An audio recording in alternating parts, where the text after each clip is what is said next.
So this is the latest project I've been working on. This is the Hakko FX951, and it has a base unit with a switch in it. So when you have this cable plugged in and the handset's sitting in the base, it won't heat the element, or it will heat it, to, I don't know what, 200 degrees, let's say, and that'll extend the tip life on the unit. So that's done with a 3.5mm cable and a micro switch that they have. What I wanted was to come up with a replacement, and what this would do would let me control fume extraction. So in this case I made a custom PCB, and it's powered by an ESP32. And one of the sort of main design goals I wanted was that if it wasn't powered, which it's not right now, it wouldn't interfere with the usual operation of your soldering iron. So with the cable plugged in, if you take it off the base, the pen will heat up to its set temperature, and you put it back down and it goes back to sleep. So if you're just going to use this for a quick soldering job, you don't want to mess around with hooking up either power supply or battery pack, you can get away with that.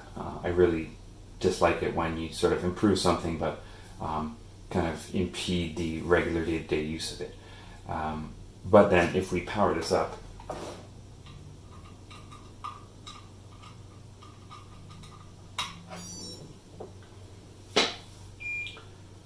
so I'll just turn on and off briefly. Once it's powered on, when I lift this out of the base, we get the same behavior out of the main unit, but in addition to that, I can control any device I want.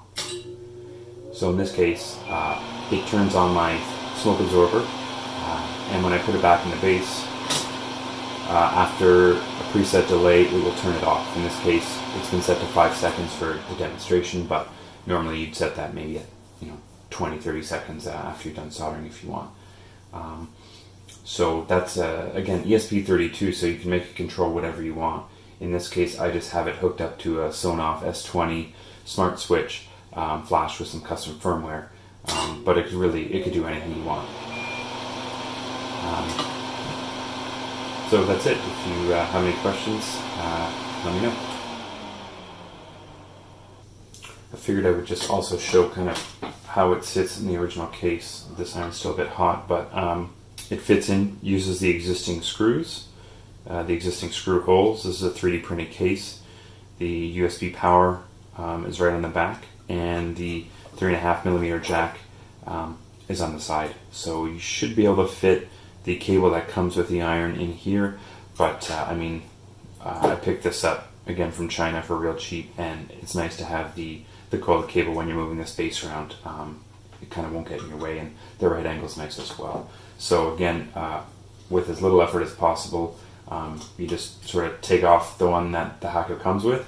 You don't need any parts out of here, so if you ever needed to put it back on, you want to go back to stock, that's just 2 screws and you're done. And the custom circuit board just sits nicely in there.